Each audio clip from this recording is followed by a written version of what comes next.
sim. Eu vou fazer o seguinte: nos próximos stories eu vou colocar um link e é só você deslizar para cima de uma série que eu estava gravando antes de iniciar a quarentena. Essa série chama Yoga para quem se sente fora de forma, mas estar fora de forma não significa que você está magrinho ou que você está gordinho, não tem nada a ver com isso.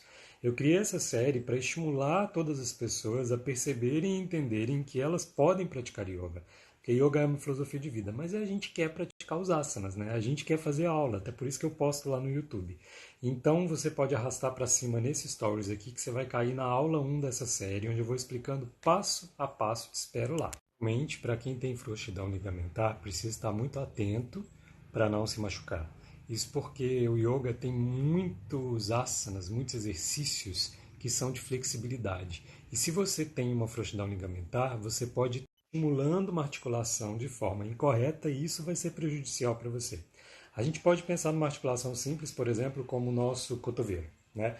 Os joelhos e os cotovelos, eles fazem apenas dois movimentos. Eles fazem a flexão e eles fazem a extensão. E a pessoa que tem frouxidão ligamentar, quando ela faz, por exemplo, a extensão, dá aquela voltinha além aqui, sabe? Como se subisse um pouquinho, né? O cotovelo ele vai um pouquinho para frente. E isso pode acontecer em qualquer outra articulação. E por que que isso acontece? Nosso corpo, né? A gente tem o sistema esquelético. E aí, para que o nosso corpo tenha movimento, existem as articulações. As articulações são definidas como, está falando professor de anatomia aqui, articulações são definidas como ponto de encontro entre dois ossos ou de um osso com uma cartilagem, por exemplo, como acontece aqui, né, no centro do nosso peito. E aí, para que esses ossos fiquem ali contatos e para que eles parem, né, ó, exatamente ali, façam o movimento correto, precisa de uma estrutura grande para poder manter a articulação. Então aí entram os músculos e entram também os ligamentos. Claro que a gente tem bolsa sinovial e algumas articulações que ajudam também a manter, né, com outras funções, mas a pessoa que tem frouxidão ligamentar é como se esses ligamentos, o que fosse ligar um osso no outro, ele está um pouquinho frouxo. E isso faz com que o movimento ultrapasse o limite que seria considerado dentro da normalidade. A pessoa pode acabar se machucando por causa disso. Então, se você tem frouxidão ligamentar e pratica yoga, apenas tome consciência dos movimentos que são corretos para que sejam feitos e não ultrapasse os limites, não estimule a frouxidão. Você pode praticar yoga normal sem ter nenhum problema, só não estimule a amplitude de movimento maior do que uma articulação dá conta. Outra coisa que uma dica que você pode fazer é a musculação, porque ela vai fortalecer os seus músculos e vai ajudar com que você tenha maior estabilidade nas articulações do corpo todo. Combinado? Eu poderia fazer um stories enorme a respeito disso. Na verdade, poderia até fazer um vídeo sobre isso no canal do YouTube, porque tem muita coisa que hoje, inclusive, é comprovado cientificamente, né, desses transtornos de ansiedade, como que o yoga. Vou tentar dar uma resumida aqui, mas eu sugiro que você leia algumas matérias que já foram feitas sobre isso, né? Primeiro que o yoga é uma filosofia de vida e ele vai te ensinar a desenvolver um novo olhar sobre a vida que você tem. E isso vai fazer com que muitas vezes a ansiedade possa diminuir. Segundo, que o yoga vai ensinar você a respirar. E quando você respira de forma correta, você altera quimicamente o seu corpo. E o transtorno de ansiedade, na verdade, você vai alterando também a química do seu corpo de acordo com o que você pensa. Pensa numa pessoa, por exemplo, que faz uma respiração bem tranquila, bem suave. E essa pessoa, quimicamente, ela não consegue sentir raiva. Sabia disso? Porque para você ter raiva de alguma coisa, você precisa ter um determinado tipo de respiração. Respiração, ela funciona para tudo. Ela é ligada com tudo que a gente vive, com tudo que a gente faz. Então, se você tem ansiedade e você respira de uma maneira que não permite que a química da ansiedade altere o seu corpo, os sintomas da ansiedade não vão aparecer em você, não vão aparecer no corpo físico. Compreende isso? A ligação, a respiração, ela é ligada com todo tipo de emoção que a gente tem, tá em tudo. Uma pessoa, por exemplo, que está fazendo amor, para ela atingir o orgasmo, ela precisa de um tipo de respiração. Se ela respirar de outra maneira, ela não consegue atingir o orgasmo. Já pensou nisso? Então, a ansiedade, ela traz um tipo de respiração que altera a química do seu corpo e o yoga ele vai te ensinar a respirar de forma correta e não deixar que essa química seja alterada por aí. O yoga a gente está falando de coisas químicas mesmo, e isso é muito importante, muito interessante que você aprenda. Sem contar que você vai estar fazendo uma atividade física, você vai estar se relacionando com outras pessoas quando você frequenta o estúdio, você vai poder fazer as práticas na sua casa quando você faz pela internet. Dico, inclusive são livros que eu tenho aqui na minha casa e são excelentes para quem nunca leu nada a respeito de yoga, para quem quer iniciar na prática de yoga. Os que eu mais indico são Autoperfeição com Hatha Yoga e Yoga para Nervosos. Se você pratica yoga, não pode perder. Primeiro, deixa eu só explicar o que é um Japamala, né? Japamala são os colarzinhos que geralmente tem 108 contas, né? Ou contas múltiplas de 3, que muitas vezes os hinduístas ou os budistas utilizam nas suas práticas de meditação. Aqui está o meu. Esse aqui eu tenho um carinho muito especial por ele, porque eu comprei ele lá na Índia. Ele é feito de Rudraksha, que é essa sementinha aqui, até um pouco velhinho, ó. Porque eu banhei esse no Ganges, então eu tenho um amor muito grande por ele. As minhas práticas de yoga pessoais eu faço com ele e algumas meditações também. Para quem não sabe, o terço da Igreja Católica ele foi criado a partir de um Japamala. Quando eles invadiram a Índia para tentar colonizar, eles viram, né, o pessoal meditando, entoando mantras, utilizando um Japamala, e a partir disso eles tiveram a ideia de fazer algo parecido para a religião católica e acabaram fazendo terço. Então tem mais ou menos a função de um terço. A gente utiliza ele para entoar mantras quando a gente está meditando ou quando a gente está fazendo orações. Geralmente eles vão ter 108 bolinhas, né, e mais uma no final, que daria 109, que é a bolinha do guru, mas são 108 bolinhas porque o número 108 ele tem uma questão espiritual muito grande envolvida nele, né? Então você, ao invés de utilizar esses dois dedos, né, esse dedo representa o ego, por isso que a gente faz assim, né, unindo Deus à nossa mente, a mente universal à nossa mente individual. Então a gente não usa esse dedo, a gente usa esse dedo, né? Então eu vou aqui, escolho o mantra que eu vou entoar, e aí na minha meditação, uma meditação com mantra, eu vou entoar o mantra, né? Om Mani Padme Hum, Om Mani Padme Hum, Om Namah Shivaya, Om Namah Shivaya, Om Namah Shivaya, o mantra que você escolheu praticar. Lembrando que o Japamala é uma coisa pessoal, geralmente a gente não empresta, porque isso aqui contém a nossa energia e é um amuleto para o yogi, né? É algo que é muito sagrado. O meu fica no meu altar, ele só sai do meu altar quando eu estou praticando yoga ou quando eu preciso de alguma coisa, vou fazer uma prova, é normal sim. Lembre-se que o período menstrual mexe muito com seus hormônios e por isso existem até práticas específicas, né, para o período menstrual e asanas que não devem ser praticados. Mexendo com os hormônios, naturalmente mexe com a disposição, mexe com as emoções também, e isso faz com que muitas vezes você possa se sentir desanimada. Mas uma sugestão é pratique. Porque mesmo estando com preguicinha de praticar, depois que você pratica, você se agradece por ter praticado. O perfil aqui no Instagram que eu sigo, que ele é muito legal e que ele fala assim: se você não está afim de praticar yoga, respeite seu corpo, não pratique, tá tudo certo, tá tudo certo. Eu também acho que tá tudo certo, eu também acho que a gente tem que ouvir o nosso próprio corpo, mas eu tenho uma opinião um pouco diferente. Eu acho que a gente também precisa ter disciplina, que se você não tiver disciplina, não vai. Tem dia, por exemplo, que você quer praticar, você precisa. Tem dia que você não está muito afim, mas quando você começa a praticar, você entende que você realmente estava precisando. O yoga muda a química do seu corpo, como eu já expliquei nos stories anteriores, e você vai se sentir bem. Então insista um pouquinho com você, sabe? Faz igual aquela mãe que insiste com o filhinho, porque ela sabe que vai ser bom. Faz isso. Não se entrega à preguiça, não. E aí escolhe uma prática mais adequada. Se está com mais preguiça, vai para uma prática mais suave, de pranayamas, mas não deixa de praticar, porque sem disciplina é impossível alcançar um objetivo. Pode sim. Yoga não é uma filosofia de vida restritiva, de maneira nenhuma. Se alguém estiver te restringindo, te obrigando a fazer alguma coisa, você repense. Yoga é uma filosofia de vida que vai ajudar você a despertar a sua consciência, inclusive a consciência alimentar. Quando eu me formei, eu também não era vegetariano. Eu virei vegetariano depois, né? Agora já tem bastante tempo que eu sou vegetariano. E aí é claro que à medida que você vai despertando a sua consciência, é natural que você desenvolva uma consciência alimentar. Eu gostaria que os meus alunos, por exemplo, fossem vegetarianos, mas em momento algum eu falo com eles a respeito disso. A não ser que algum deles venham me perguntar, venham pedir uma opinião, mas não é restritivo, né? Não é uma restrição. No yoga você não é obrigado a nada, tá bom?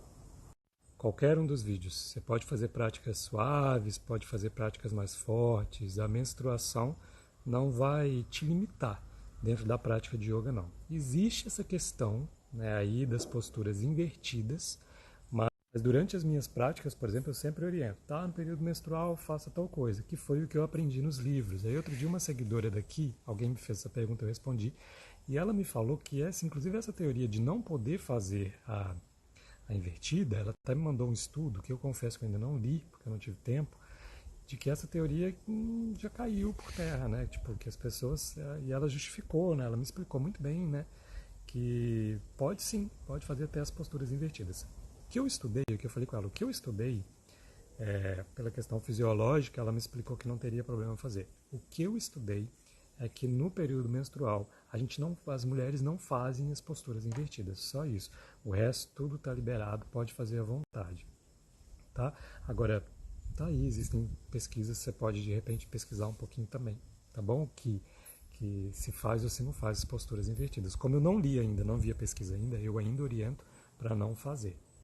Eu acho que existe uma qualidade que é fundamental para você ser professor de yoga, na verdade ser um bom professor, é praticar yoga.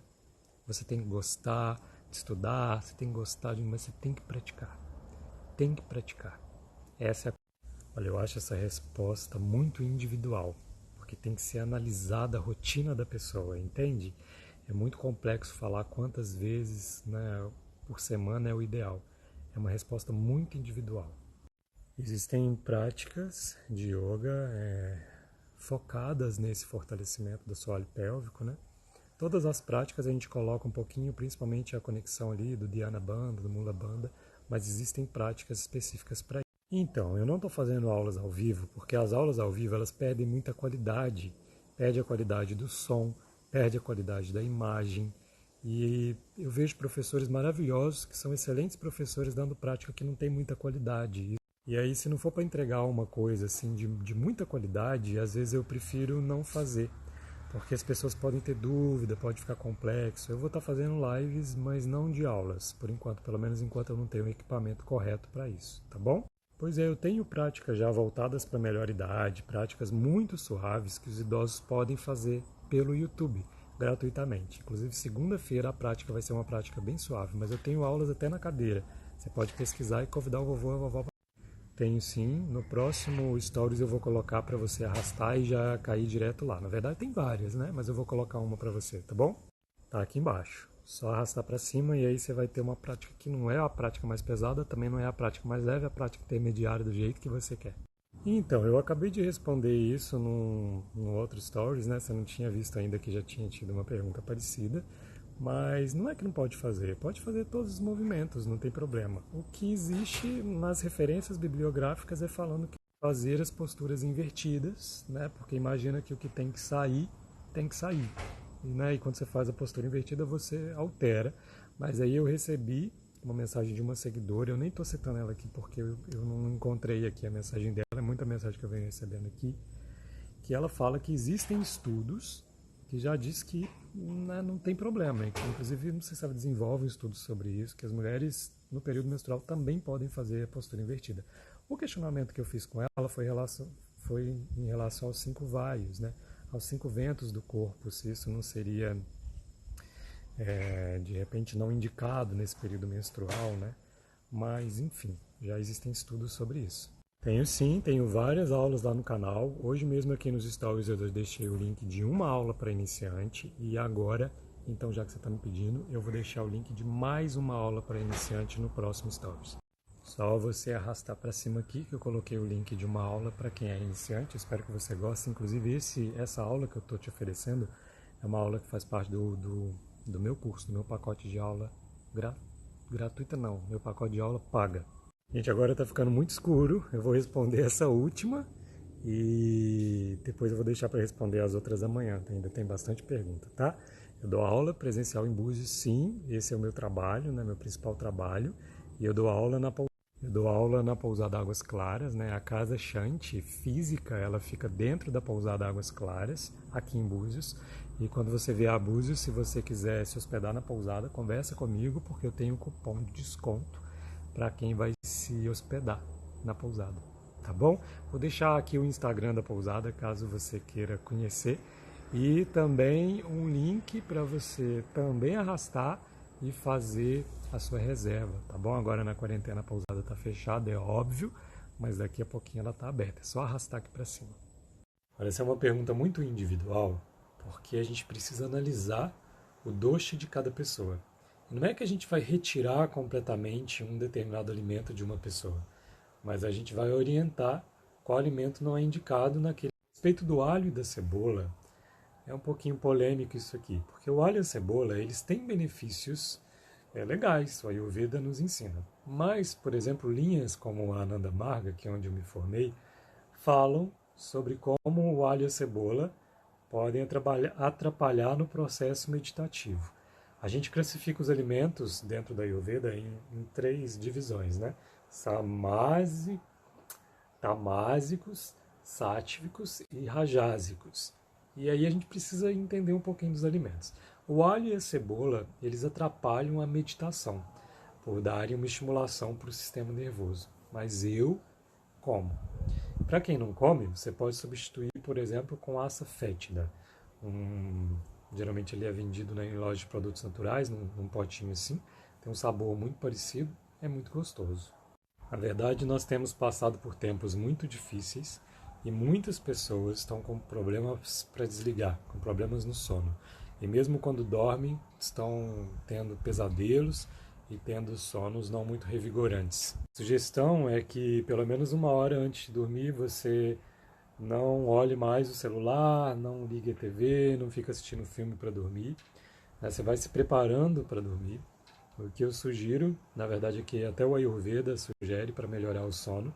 A gente pode colocar uma música clássica, um New Age, um mantra. Você pode fazer um relaxamento, um Yoga Nidra, tomar um chá de camomila e depois pegar um óleo de gergelim, fazer uma massagem nos seus pés, principalmente na planta dos pés, né? Um pada bianga que a gente chama com óleo de gergelim.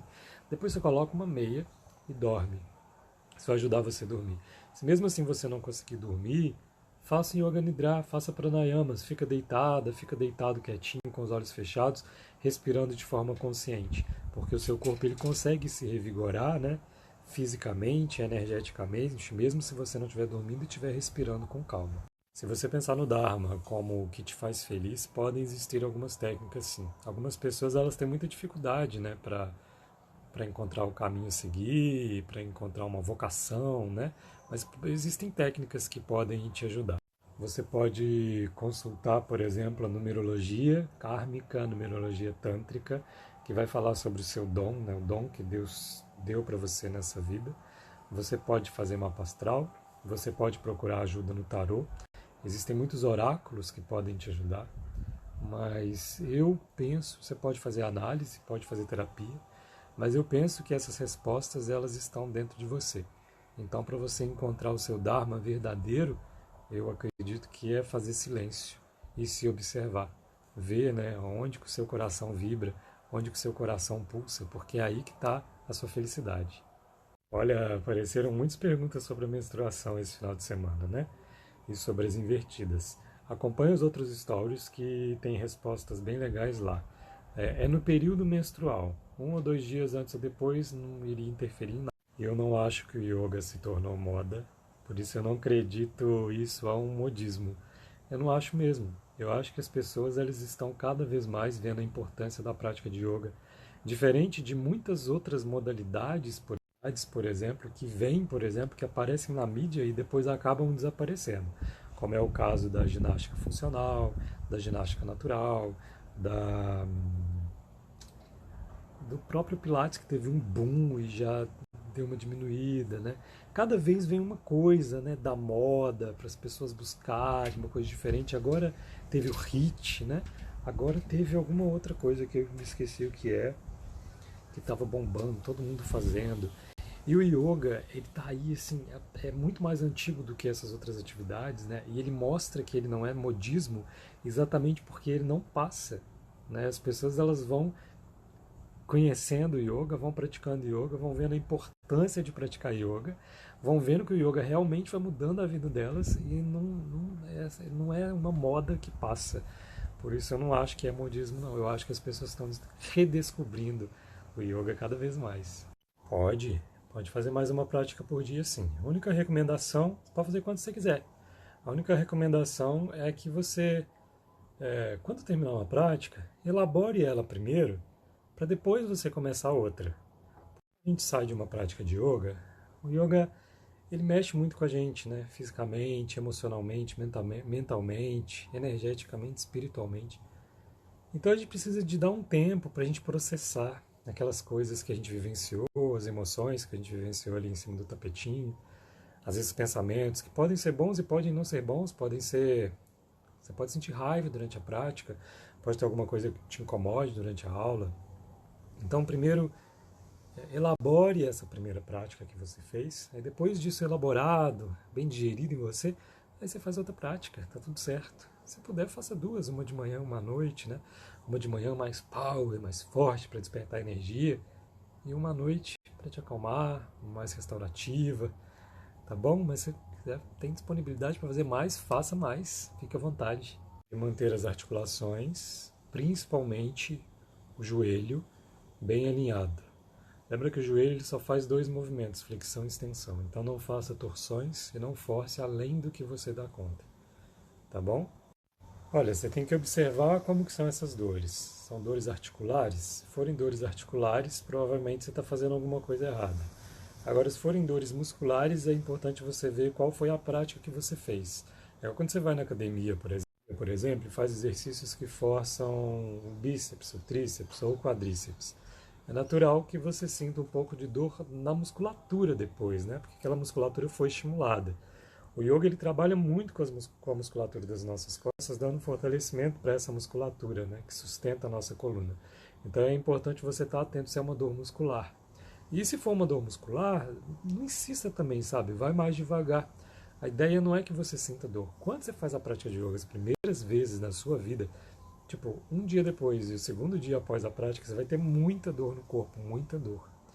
Mas é uma dor muscular, né? Que é normal em qualquer exercício, qualquer atividade que você for fazer. Mas depois essa dor, ela some, ela não continua. Então fique atento a isso. E se precisar, consulta o médico antes de iniciar as práticas. Não faça nada que não for legal para o seu corpo. Claro, tem livros maravilhosos. Eu sempre indico para quem é iniciante os livros do professor Hermógenes. Mas sabe um livro que eu gostaria de indicar para vocês? O livro que chama Manual de Conduta Humana. Esse livro é da Ananda Marga e ele apresenta os 8 passos do yoga, né, que a gente fala tanto que é importante seguir. Então chama Manual da Conduta Humana, um guia ético para a conduta humana da Ananda Marga, tá bom? É uma editora, se não me engano, fica em Curitiba, mas se vocês entrarem em contato com a editora, eles enviam pelos correios. São livros que são. Esses livros da Ananda Marga são difíceis de ser encontrados. Geralmente é em estúdio de yoga. Grandes livrarias não tem, mas você consegue em sebos aqui na internet, ou você pode pedir na própria editora também.